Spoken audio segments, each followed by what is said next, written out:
Niyo na pong ginagawa to? Yung nagsishare kayo ng mga visions niyo? Sa Pilipinas, 2019. Sa ibang bansa kasi is, ginagawa ko na talaga yun eh. Kilala na ako bilang ganun. Kaya niyo po sinabi na sa ibang bansa niyo siya ginagawa. Kasi OFW si Miss Rudy.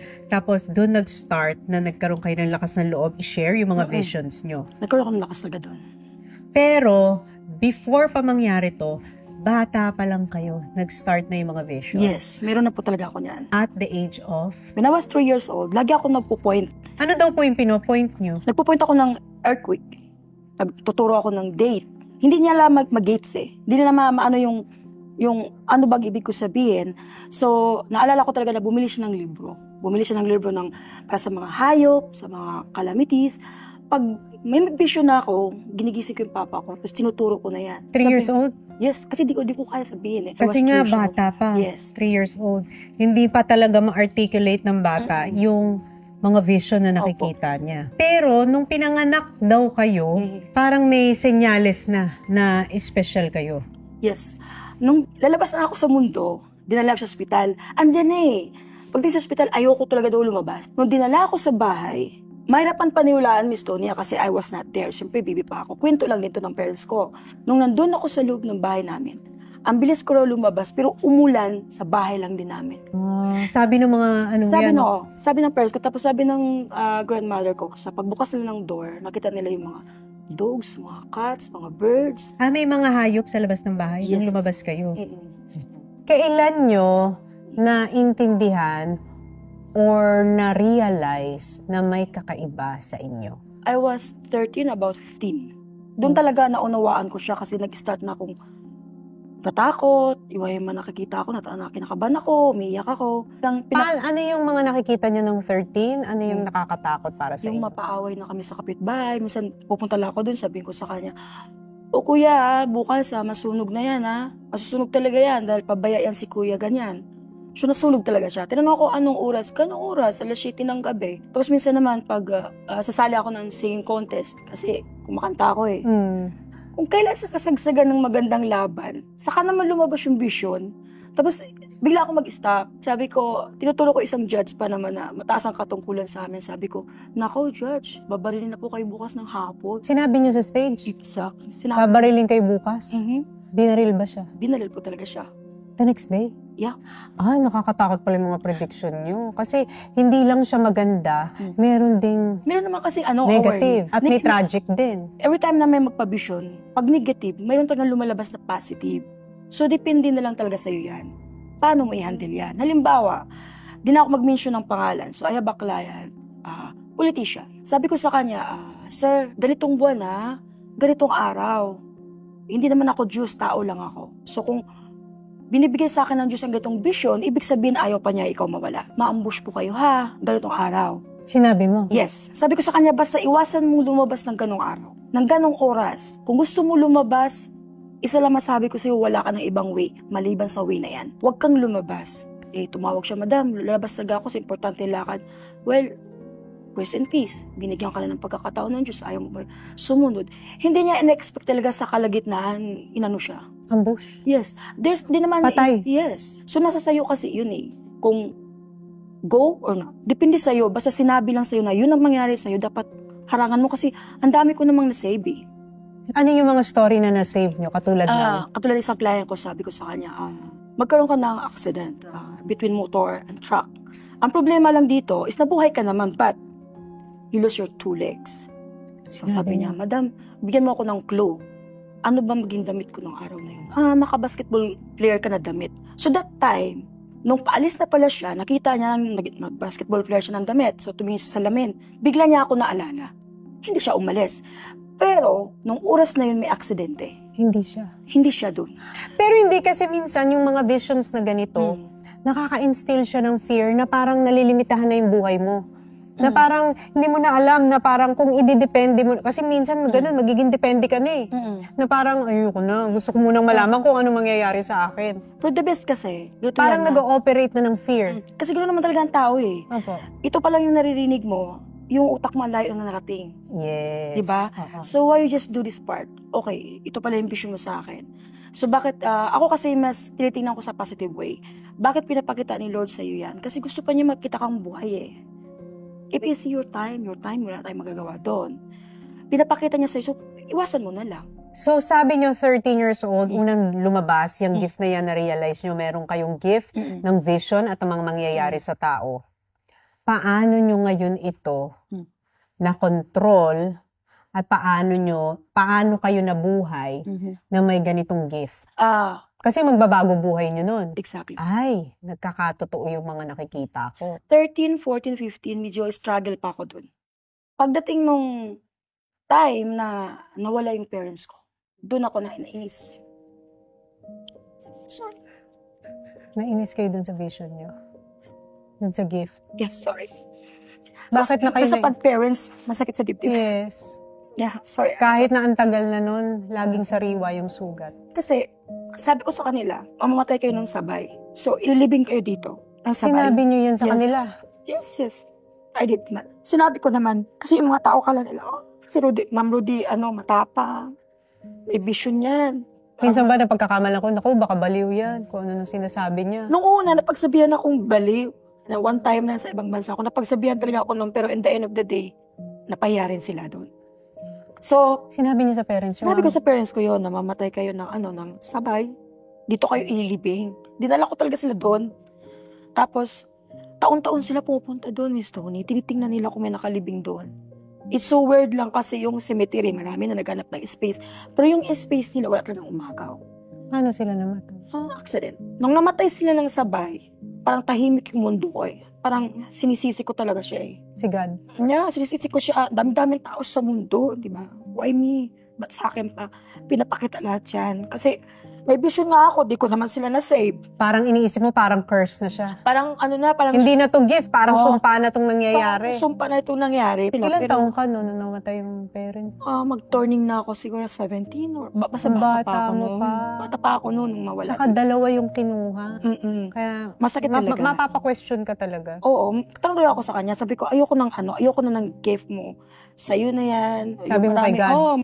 Nagsalita pa ako sa kanya ng bad words. Sobrang galit ko lang ba? Siguro nung time na yun, I was very emotional. Napapagod din ako kasi sipin mo naman, ako yung breadwinner. Iniwan kami in the sudden moment. Nag-stop ako sa pag-aaral ko. Kasi biglaan. Biglaan yun. Kasi, syempre may pangarap din ako makatapos sa pag-aaral. Ay, hindi anak. Nag-step up ka eh. Bigla kang naging breadwinner ng kasi, di oras. Tapos, nagluluksa ka pa sa pagkawala ng dalawang magulang. Nung ma-aksidente sila, medyo nagbitaw na kasi nasalita yung father ko na alam ko rin malakas yung gift mo. Siguro ikaw na lang bala sa mga kapatid. Parang nagbigay na siya ng sign. Pero sinabihan ko siya, basta wag na lang kayo umalis ha. Basta yun na lang yun. Para hindi yun mangyari. Kaya nung nalaman ko na wala talaga sila, di mo ko makitaan na may luha sa matay. Basta andun yung inis ko eh. Andun yung complaint ko eh. Sabi ko, bakit kaya naglalagay ng cross? Remove the cross. I don't wanna see that. Alis nyo lahat yan, pati Bible. Alis nyo. Nagalit ka sa Naggalit talaga ako sa kanya ng sobra. Until one day na talagang nag-decide ako, sige ako na lang gagalaw para sa atin kasi wala na tayong parents. Talagang pinahiranas siya sa akin yung sobrang hirap talaga. Hanggat one day na natulog ako sa isang lugar na yung kala ko patay na nga ako kasi kita ko talaga yung katawan ko nakahiga sa upuan habang tinitingnan ko sarili ko. Patay na kaya ako? Tinanong ko talaga, patay na kaya ako, Lord? Basta nakita ko lang yung maliwanag. Maliwanag lang talaga. Alam mo yung busis niya, parang sakop buong mundo. Mahirap i-explain eh. Parang sinabi lang niya na, gawin mo lang. Yung, ipakita mo lang sa kanila. Sabihin sa akin, kaya mo yan, basta bumalik ka sa akin. Yun lang yung pakiusap niya, bumalik ka sa akin. Nag-isip pa nga ako nun. Umiyak talaga ako nun. Pero after nun talaga na, nasabi ko, okay, Lord, sorry na nasabi ko sa iyo mga bad words. Sorry na sinisisi kita sa lahat ng bagay. Ngayon naintindihan ko na kung bakit nangyari po yun. Tanggap ko na ho. Tanggapin ko na yung gift ko. Pero pwede ba akong makiusap? Huwag muna ngayon. Hindi ko pa siya di ko muna siya gagamitin ngayon. Mag-upload po talaga muna ako para sa mga kapatid ko. So, after nun, nag-OFW kayo. Tapos yung pera ko, 20 pesos na lang talaga. 20 pesos na in-slash pa yung cellphone ko. Tinaya ko na lang talaga sa luto yun. Yun na lang yung talaga last alas ko. Tapos nanalo ako ng 5 numbers. Sinawagan ako ng agency, mag-flight ka na. Lahat bumalik. Nanalo kayo sa loto? Yes. Magkano na panalunan yun? Sa ano pa yun, nung time na yun, 20,000. Wow. Ano yun? Nung sinabi mong babalik ka na kay babalik God, na, sorry ako. Hindi ako nagsunod-sunod yung parang... hindi ako bumalik sa kanya dahil ayoko maghirap. Hindi yun. Kailangan kasi tanggap mo talaga sa deeply. Ano yung difference? Kasi tatanungin nila yan. Mahuhula po ba kayo o visionary? Visionary. Kasi iba yung manghuhula, Yes po. iba yung visionary. Yes. Visionary talaga sa akin. Kasi yung sa inyo, malinaw nyong nakikita Yes. yun. Paano nyo po masasabi na ang isang vision galing sa Diyos o galing sa kaaway? Simple lang. Di ba napapansin natin? Pag nag-post ako, sinasabi ko, maghanda na kayo mga taga Batangas kasi puputok ang taal, so maghanda kayo, magtabi kayo ng ganito. If that is from evil, wala dapat tayong warning. So, nung sinabi nyo maghanda kayo, pumutok ang taal, Yes. Para sa akin, warning yun galing kay God. paano pumapasok yung vision? Ting madaling araw yan. Gigisingin ka talaga kahit tulog ka. Totoo yan, may gising, tapos, totoo. Kaya tulog ko, sabi ko, pwedeng na lang, mamaya antok pa ako. Wala na, dilat na mata ko. Tapos, anong sasabihin? Papakita niya sa'yo, para kang nakaupo ka sa upuan, tapos makita ka ng pader, lalabas lahat yun. Para kang nanood ng sine na ikaw lang nakakita. Pero habang nag-vision ako, may papel akong hawak kasi sinusulat ko pag hindi ko masyado magets yung lugar. As in, clear? Parang pelikula na nakikita mo, Yes, pinapanood mo? Mm-mm. Hindi ka nananaginip? Hindi. Nakaupo lang talaga ako, Minsan lang may tinatanong sa akin, Madam, baka kailangan mo ng psychiatrist. Natawa na lang ako. Oo. Sabi ko, di naman, B, tanungin mo ako ng 1+1, makasagot naman ako ng tawa. Oo nga, no? Kasi hindi maiintindihan ng iba Hindi yan. talaga nila maintindihan kasi hindi sila ako. Nasa Bible yun eh. There are men who will see visions. May mga nakakakita talaga ng vision. Iba yung vision, iba yung hula. Yes. You see, remember Noah, right? Nakakita siya ng vision. Magkakaroon ng big flood. Sinabi sa kanya ni God yun. Gumawa ka ng malaking ark kasi uulan at lulubog ang buong mundo. Pinagtawanan siya ng mga tao nun. Ako naman, danas ko yan. Sinasabihan pa ako, gusto mo dalang ka namin ng pare para ma-exorcise kanila, baka may sanib. Lahat ng mga bad words talaga mababasa ko. Tagang ando doon na, kompleto na, wala akong dapat hanapin pa sa mga bashers. Nasabi na nilang lahat sa Lahat inyo. nasabi na, pero hinayaan ko lang. Kasi nakikita naman nila yung katotohanan pag lumabas na eh. Kasi sa akin, warning lang talaga yan. Kasi ang hirap kasi ng ganun. Halimbawa, I have a client na talagang galit talaga siya. Sabi ko, hindi ako naniwala sa ganun. So sabi ko sa kanya, Ma'am, ano bang reason bakit pumunta ka sa akin? Gusto ko lang malaman, Ma'am, kung itong i-invest ko na 10 million ba, maloko ba, may scam ba ako? Ma'am, may scam po kayo. Pero Ma'am, mabait po kasi siya. Ma'am, huwag kang magtingin lang sa bait. May scam nga po pa kayo. Kung ako sa'yo, sama nyo nila ako, Ma'am, para di kayo may scam. Sabi, sige madam, sama ka. Mag-abot na talaga. Hinarangan ko lang talaga. Binalikin ko. Sabi ko, nasan yung mga proof mo na yan talaga ang business mo para mag-invest yan ng ganong kalaking 10 million sa'yo sa mga jewelry. See? Lumabas ang totoo. Scammer. Tumakbo. Sabi ko, see? I told you, Ma'am. Kaya ba client pa Marikina, yung pala ha, babaha dyan. I-sell mo kasi yung bahay mo lulutang. Sabi niya, wala naman masama, maniwala kay madam mo. So nilagay niya sa drum lahat ng damit niya kasi lumulutang pati pera niya pinasok sa bangko, pati mga documents. Lumutang ha. O at least na-save. Diba? Nasa sa tao kasi yan eh. Di ko naman sila pinipilit na maniwala. Pero at least kay God, maniwala sila mag-pray. At least mag-ready lang sila ba? Like, may nagpa-vision sa akin. Madam, pansin ko, parang hindi na ako magtatagal. Alam mo yung feeling na hindi ka na magtatagal? Oo, alam ko yung feeling na hindi magtatagal. Kasi hindi ka naman talaga magtatagal. Sinabi niyo? Diretsa ka siya ako, Miss Tony, magsalita talaga eh. Sabi ko, kung hindi ka mag-ingat, alam mo ba yung iskinita na dinadaanan mo tuwing umuwi ka? Yung iskinita na yan, huwag ka na dumaan dyan ulit. Bakit po? Kasi ang araw na yan, merong anuhin dyan. May mangyayaring hindi maganda dyan at ikaw ang biktima dyan. So yung ginawa niya, nag-change siya ng D.O. So, iba yung nabiktima dun sa lugar na yun. Hindi Nangyari siya. nga. Nangyari. Nakakatakot din, no? Meron ba nag-accuse sa inyo na from the devil yung ginagawa Ay, niya? marami. Marami sila nag-accuse. But in the end of the day, naniwala din sila. So, paano nga po ngayon? Yung mga vision, paano nyo na siya na-manage? Pag isang psychic ka, kailangan yung una talagang pairalin mo yung pagiging kalma. Minsan nakakataranta eh. Nakakataranta rin kasi. Kasi lalo pag negative. Lalo pag sinusunod, di mo alam kung paano mo i-deliver sa Lalo tao. kapag halimbawa sa bansa. Kasi di mo alam kung paano mo i-deliver. Minsan naman, nag-point na ng pangalan. Ay, ayoko. Maghanap Ayaw nga ako mong ng gawin? clue. Ginagawa ko sa, ganito. Ito yung hilig niya, ganito ang hilig niyang damit, ito mga hilig niyang pagkain.